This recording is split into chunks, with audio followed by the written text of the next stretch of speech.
My fiancé invited the sister who destroyed my life to our wedding without telling me, so I canceled everything, and she never saw what came next. I'm Brian, 31 years old, and 6 months ago I got engaged to my girlfriend Lily. We'd been together for 5 years, and I thought we were starting the happiest chapter of our lives. The wedding was planned for next month, but recent events have made me realize just how wrong I was about everything.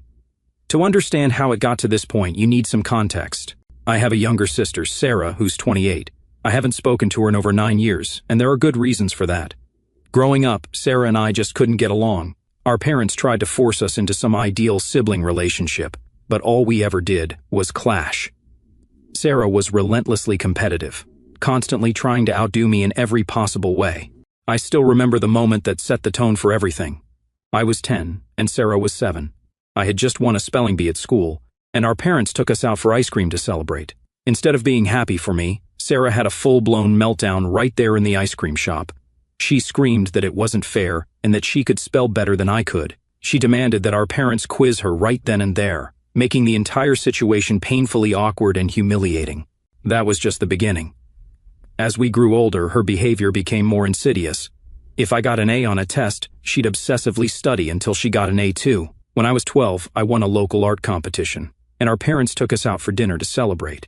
Instead of being happy for me, Sarah threw a tantrum in the restaurant, screaming that she could draw better. She demanded to show everyone her sketches right then and there, turning what should have been a joyful moment into a scene. That's just one example. This behavior defined our childhood. If I joined the basketball team, suddenly she was all about basketball. When I showed an interest in a girl during high school, Sarah would go out of her way to become her best friend or casually flirt with her. It was maddening. My home, which should have been my sanctuary, felt more like a constant competition. Our parents tried everything to help us find common ground. They even enrolled us in family therapy when I was 16 and Sarah was 13, but she refused to engage. She'd sit there, arms crossed, barely saying a word while the therapist tried unsuccessfully to draw her out. Eventually, the therapist told my parents that unless Sarah was willing to cooperate, there wasn't much else they could do. Things escalated to a breaking point when we were both in our early 20s. I had just graduated college and landed my dream job at a prestigious marketing firm. It was the kind of position I had worked tirelessly for. Great pay, fantastic benefits, and the chance to work on campaigns that could shape the industry. I felt like my years of hard work had finally paid off. Meanwhile, Sarah was still in college, floundering to find her footing.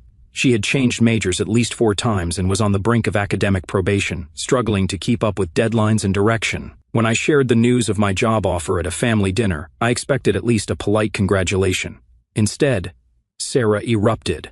Her face twisted with rage, and she started yelling at me, accusing me of being a show-off and always stealing the spotlight. "Why do you always have to be the golden child?" she spat. "Why can't you ever just fail for once so someone else can have a chance?" The words stung, but what really shook me was the look in her eyes, a toxic blend of anger, envy, and bitterness. My parents tried to step in, reassuring her that she had plenty of time to figure things out and that my success didn't diminish her own potential. But Sarah wasn't having it. She stormed out of the room, slamming the door so hard that a picture fell off the wall. Later that night, I overheard her talking to one of her friends on the phone. She was saying things like, "He's not going to keep rubbing this in my face, and I'll make sure he's knocked down a peg or two." I brushed it off as her usual dramatic venting. After all, we'd had our share of sibling spats over the years, and I thought this was just another one of her tantrums. But I couldn't have been more wrong. A few days before I was set to start my new job, I received an email from the HR department at the firm. They had conducted a sudden review of my background based on some disturbing materials that had come to their attention. Apparently, someone had sent them forged emails and screenshots from fake social media accounts, all under my name. These documents contained hateful and discriminatory language, painting me as someone completely unfit for the role. I was stunned and devastated when HR informed me that they were rescinding my offer. The job I had worked so hard to secure was gone in an instant. It didn't take long for me to put the pieces together. Sarah was the only person who knew enough about me to fabricate such personal, damaging content. When I confronted her, she played innocent at first, shrugging off my accusations with an icy smile, but when I pressed harder, her facade cracked. "Maybe you deserve to know what it feels like for once," she finally said, her voice trembling with anger. "You've always been the favorite, the one everyone admires. It's about time you got a taste of failure." Her words left me speechless. My own sister had deliberately sabotaged my future out of jealousy and spite. It wasn't just a betrayal, it was a declaration of war. But then she broke down and admitted everything. She'd made the fake accounts, forged the emails, and destroyed my reputation, all because she wanted me to fail at something. There was a twisted pride in her voice, as if she'd finally won some warped competition. I was crushed. This was beyond sibling rivalry. This was a deliberate act of sabotage by my own flesh and blood. I told her I never wanted to see or speak to her again and walked out of the house. That day, I crashed on a friend's couch while I tried to figure out how to pick up the pieces of my life. In the years that followed, I cut all contact with Sarah. My parents still saw her occasionally, but they knew better than to bring her up around me. Rebuilding my career was an uphill battle. I had to start with a lower-paying job and claw my way back up, but I eventually made it. Now I have a great job, supportive friends, and, until recently, I had Lily. When I met Lily 5 years ago, it felt like everything was finally falling into place. She was kind, funny, and understanding. On our 4th date, I told her everything about Sarah. She listened and sympathized, saying that family relationships could be complicated, and that she respected my decision to cut ties. I made one thing crystal clear. Sarah was not to be a part of my life, especially not at my wedding. At first, Lily seemed to understand, but as we got deeper into planning the wedding, things started to shift. She kept bringing up Sarah, suggesting that maybe it was time to forgive and forget. Every time, I shut her down. The thought of seeing Sarah again made my stomach turn. This was supposed to be the happiest day of my life, and having Sarah there would turn it into a nightmare. Lily would drop the subject for a while, but I could tell she wasn't happy. It all came to a head last week when we were finalizing the guest list. Lily brought up Sarah again, and this time she refused to back down. I remember the exact moment things unraveled. We were sitting in the living room, the guest list spread out on the coffee table between us. I was already exhausted from a long day at work, and the last thing I wanted was to rehash the same argument we'd been circling for weeks. But Lily was determined. "Brian, I really think you should reconsider inviting Sarah," she said, her voice soft as if she were trying to ease me into it. "She's your sister. Don't you think it's time to forgive and move on?" I clenched my jaw. This wasn't the first time she'd said those words, but for some reason they hit me harder this time. Maybe it was the way she looked at me, her eyes full of hope and concern, or maybe it was the weariness I felt from constantly shutting her down. Either way, the words landed differently that night. "Lily, we've talked about this. It's not happening. Having her there will ruin everything. You know what she did to me." Lily sighed, her frustration barely hidden. But it was years ago. People change. Maybe she's different now. Maybe she regrets it. I felt the familiar anger bubbling up. Regrets it? She destroyed my childhood, my career, my reputation. She knew exactly what she was doing. How do you just regret something like that? Her eyes searched mine, looking for some flicker of compromise. "I'm not saying what she did was okay. I just think maybe she deserves a chance to make it right." I stared at her in disbelief. "Why are you pushing this? Why does she deserve a chance to be at our wedding?" Lily's face hardened. "Because family is important, Brian. I can't imagine cutting someone off forever." The words stung more than they should have. "Family? You think this is about some petty grudge?" She didn't steal my toys or read my diary. She sabotaged my entire life. I had to rebuild everything from scratch because of her. She shook her head, her voice growing sharper. "You're being stubborn. You're punishing her for a mistake she made when she was young." "That did it," I snapped. "A mistake? Do you know how humiliating it was to lose that job? To have my name dragged through the mud because my sister couldn't stand that I was doing well? That's not a mistake, Lily. That's cruelty." She crossed her arms and looked away. "Maybe she's grown. Maybe she wants to apologize. And maybe I don't care," I shot back. "She made her choices, and I made mine. I told you this was a boundary for me. If you can't respect that, then maybe we shouldn't be getting married." Lily's eyes widened in shock. I could see the hurt spread across her face like a shadow. "You're seriously saying that over this?" she said. I replied, "Yes. Because it's not just this. It's about trust. You're supposed to be on my side, Lily. You knew how much this meant to me, and you're still trying to push me."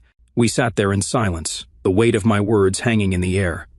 I could feel my heart pounding, every beat a painful reminder of how far we'd fallen from the happy couple we were just months ago. Lily whispered, "I thought you'd understand. I thought love meant forgiveness." I shook my head, my voice barely audible. "Love also means respect, and I can't respect someone who won't respect my boundaries." She didn't say anything after that. She just sat there, her eyes glossy with unshed tears. After what felt like an eternity, she stood up and walked out of the room. I sat there alone, staring at the guest list, the names blurring together as my vision grew misty. The next day, things were tense. Lily barely spoke to me, and when she did, it was with clipped, polite sentences. I couldn't stand it. This cold, distant version of her was worse than any shouting match. It felt like a wall had gone up between us, and neither of us knew how to tear it down. I kept telling myself it would blow over. We loved each other. We'd been through so much together. Surely this was just a rough patch. But deep down, I knew something had shifted. Trust had been cracked, and once that happens, it's hard to glue the pieces back together. A week later, everything exploded. I was coming home late from work, exhausted and drained. I walked through the door and immediately noticed Lily sitting at the dining table. Her face was pale, her hands trembling, and the tension in the air was suffocating. Something was wrong. "What's going on?" I asked cautiously. She took a shaky breath and looked up at me, guilt etched across her face. "Brian, I need to tell you something," she said, her voice trembling. My stomach tightened as a sinking feeling began to spread through me. "What is this about?" I asked, trying to keep my voice steady. I reached out to Sarah," she said, so quietly it was almost a whisper. For a moment, I thought I hadn't heard her right. "You what?" The words came out louder than I intended. "I found her on social media a few months ago," she continued, tears welling in her eyes. "I've been talking to her. I just wanted to understand what happened between you two. And I invited her to the wedding." It felt like the ground vanished beneath my feet. I couldn't breathe. My head buzzed with a dull, deafening roar. "You invited her?" My voice was barely controlled, trembling with disbelief. "I'm sorry," she sobbed. "I thought it was the right thing to do. I thought if she came, maybe you two could finally—" "No," I cut her off, my voice sharp and shaking with anger. "You went behind my back. You did exactly what I told you not to do. You betrayed me." "Brian, please," she pleaded, her tears falling freely now. "I love you. I was just trying to help." "Help?" I let out a bitter laugh, the sound hollow and cold. "You think this is helping? You knew how I felt, and you did it anyway. This isn't love, Lily. This is manipulation." She reached for me, but I stepped back, my heart fracturing into jagged, painful pieces. "Brian, wait," she said, her voice cracking. "There's more." I thought she changed, I really did. But when I spoke to her, I realized I was wrong. She said— Lily hesitated, as if the words themselves hurt to repeat. She said, "Oh, you're his new girl? How can you even be with such a loser?" My chest tightened, and I clenched my fists. Of course Sarah hadn't changed. Of course she'd lash out, even at someone trying to reach out with kindness. Lily continued, tears streaming down her face. "That's when I realized you were right all along. I was so wrong to reach out, Brian. I thought I was helping, but I only made things worse. I see now how much she hurt you. I'm so sorry." Her words hung heavy in the air, but they did nothing to soften the pain or betrayal I felt in that moment. "You should have trusted me," I said, my voice quiet but firm. "You should have listened when I told you what I needed." Lily sobbed, her face in her hands, but I couldn't bring myself to comfort her. My heart felt torn apart, and all I could think about was that the one person I'd trusted above all had gone behind my back, thinking she knew better than I did. "If you can't respect me enough to trust my judgment, then we have nothing left," I said. She cried, "Don't say that. We can fix this." I shook my head, the pain too overwhelming to contain. "No, Lily, you broke my trust, and without trust there's nothing left to fix." I turned and walked away, each step heavier than the last. The air between us felt final, like a door slamming shut on the life we'd built together. I knew it was over, and it hurt more than I could ever put into words. The silence in our apartment was suffocating after the fight. I spent the night in the guest room, staring at the ceiling, replaying every word we'd exchanged. My mind felt like a storm I couldn't escape. Sleep didn't come, only an endless loop of anger, betrayal, and heartbreak. In the cold light of morning, the weight of everything settled on my chest. I could hear Lily moving around, the muffled sounds of her packing. I didn't need to ask what she was doing. I knew the life we had built over 5 years was coming apart, and again because of Sarah. Neither of us could stop it. When she finally walked out of the room, her suitcase in hand, our eyes met. Her face was streaked with tears, but there was a quiet resolve in her expression. "Are you sure this is what you want, Brian?" she asked, her voice barely above a whisper. I swallowed hard, my throat tight. "No, Lily, this isn't what I want, but it's what you've left me with." She nodded, wiping her eyes with the back of her hand.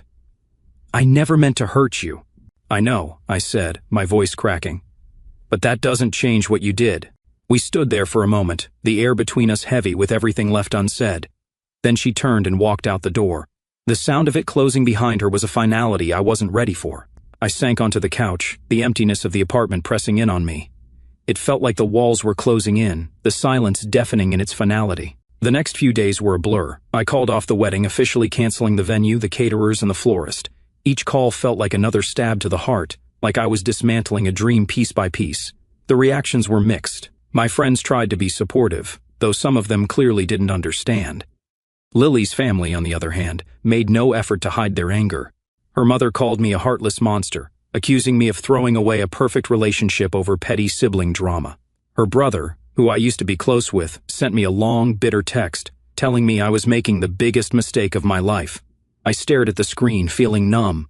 They didn't know the full story. They didn't understand how deep the hurt went. In the middle of all this, my own family decided to weigh in. My parents called me relentlessly, leaving voicemails that ranged from pleading to guilt-tripping.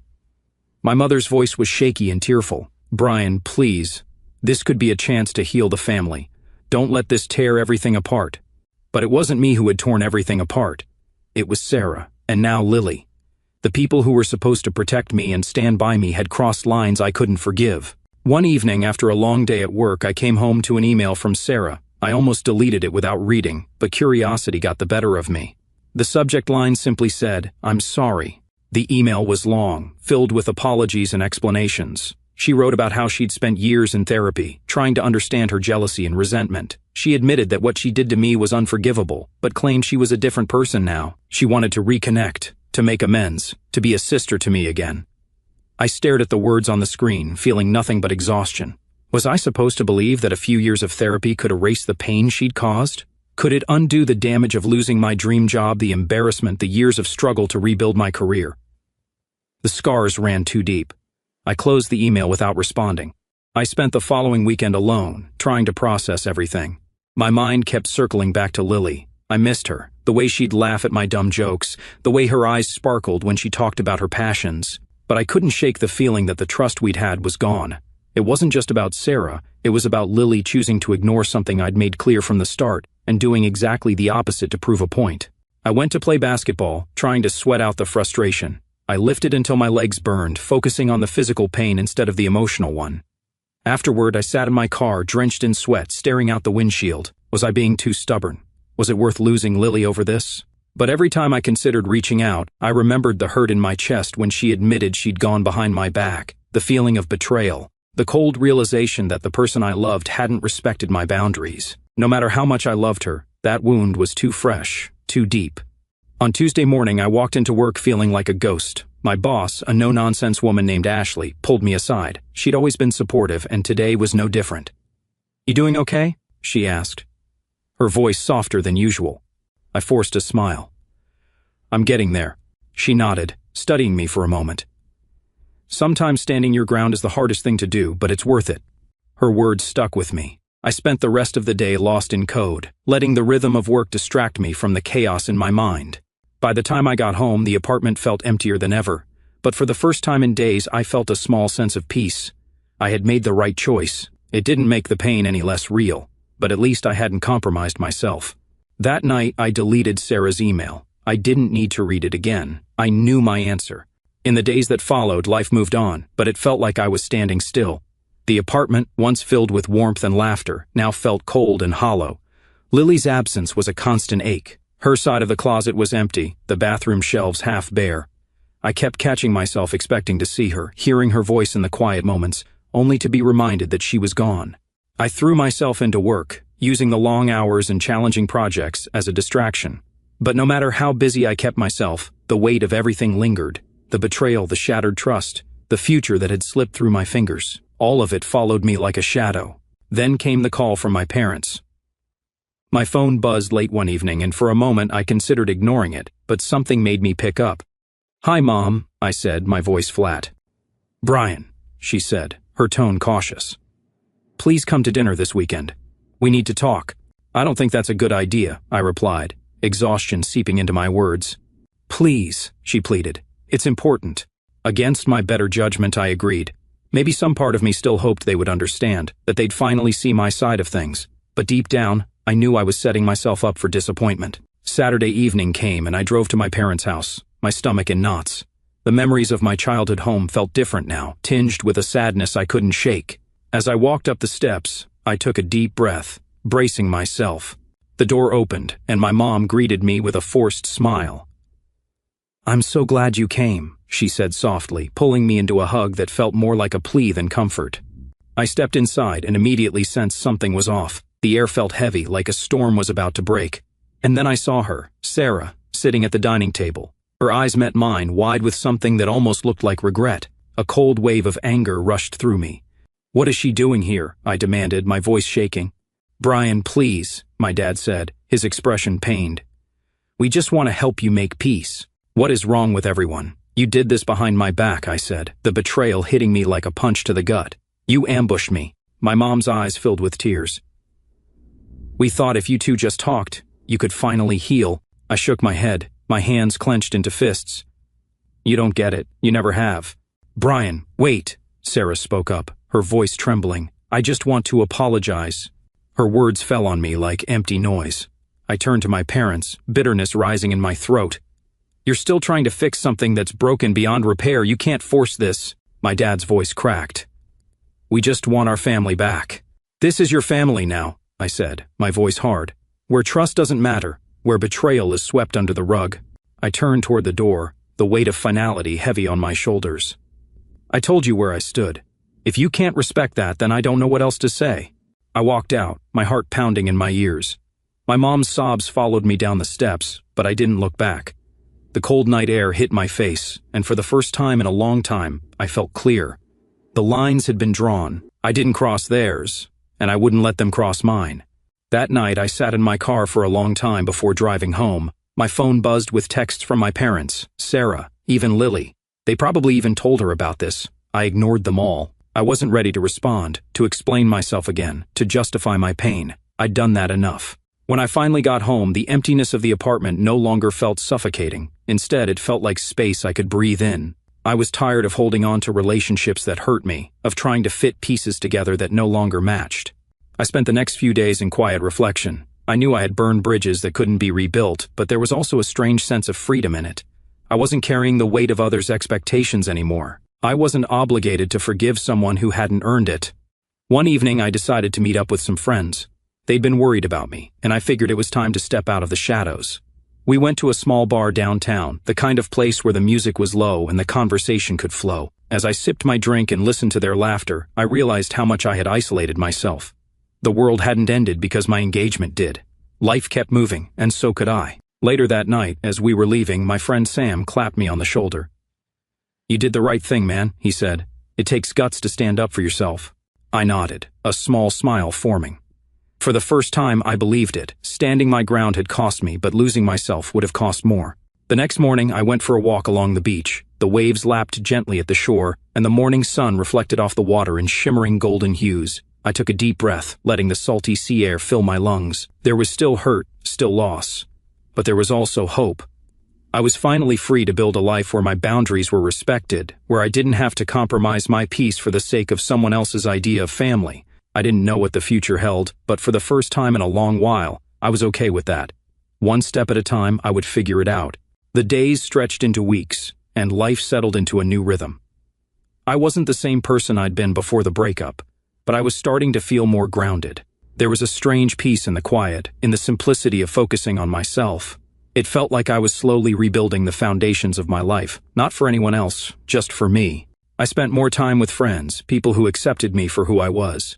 We explored hidden trails through the coastal cliffs, sat around bonfires on cool evenings, and shared stories that reminded me what real connection felt like. These friendships were honest, untainted by expectations or betrayal. They gave me the strength to keep moving forward. At work, things were steady. I threw myself into projects, taking on challenges that pushed me to grow. My boss, Denise, noticed the change in me. One day, she pulled me aside after a meeting. "You've been doing great, Brian," she said, a smile on her face. "I can see the focus in you. Keep it up." I nodded, feeling a spark of pride. Her words reminded me that despite everything, I was still capable, still driven. My past hadn't broken me, it had forged me into something stronger. One weekend, I decided to clear out the apartment. It was time to let go of the things that tied me to what used to be.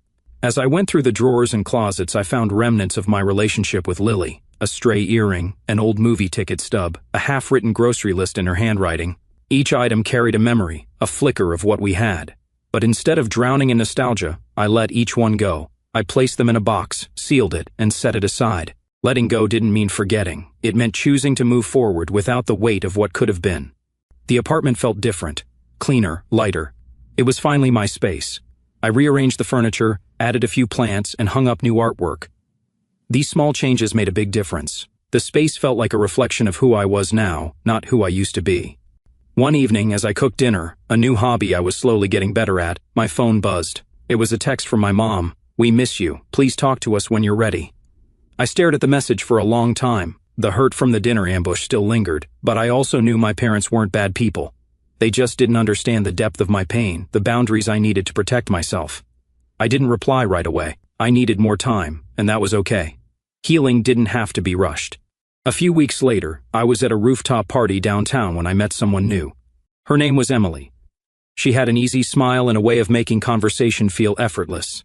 We talked about everything, from favorite books to road trips to the best barbecue spots in Texas. She didn't pry about my past or ask questions I wasn't ready to answer. She just enjoyed the moment with me. That was refreshing. I didn't need to explain myself or defend my boundaries. I could just be. As the sunset turned the sky shades of orange and purple, Emily turned to me and smiled. "Feel like grabbing a milkshake?" she asked. I chuckled. "Sure, as long as I don't have to sing karaoke." She laughed, and in that moment I felt a warmth I hadn't felt in a long time. It wasn't the rush of falling in love. It was the quiet comfort of knowing that maybe, just maybe, new beginnings were possible. That night, as I walked back into my apartment, I realized something. I wasn't over everything that had happened. The scars from Sarah's betrayal and Lily's broken trust were still there, but those scars didn't define me. They were just part of my story. I was stronger now, more aware of what I needed and deserved. I stood by the window, gazing out at the Austin skyline. The world was still moving, and so was I. The path ahead was uncertain, but I wasn't afraid. I had boundaries, self-respect, and a clear sense of who I was. Sometimes standing your ground means losing people you love, but in the end, it also means finding yourself. And that's a trade I was finally willing to make.